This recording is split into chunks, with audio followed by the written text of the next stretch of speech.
Γεια σας παιδιά, σήμερα θα παίξουμε Squid Game. Όσοι δεν το ξέρετε θα δείτε στην πορεία πως είναι ένα πολύ τρομακτικό παιχνίδι.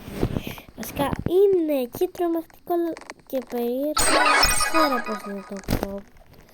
Δωράρια, nice. Τώρα δεν μου έχει φορτώσει καλά, αλλά το skin μου έχει φορτώσει. Τώρα αρχίζει να φορτώνει, η αλήθεια είναι. Μπορείς να είσαι και VIP, αλλά θέλεις Robux. Λοιπόν, τώρα περιμένουμε να μπει το πρώτο. Ωραία, μπαίνουμε. Όσοι δεν ξέρετε, το Squid Game είναι ένα παιχνίδι σκοτώμου. Τι εννοώ, ότι όταν χάνεις σκοτώνεις. Δεν είναι σαν στα άλλα παιχνίδια που χάνεις και μετά ξαναπέζεις. Μετά θα πρέπει να το κάνεις όλα από την αρχή.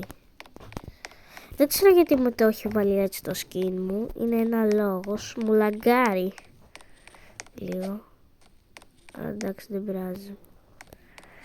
Πρέπει να περιμένουμε να μπούμε.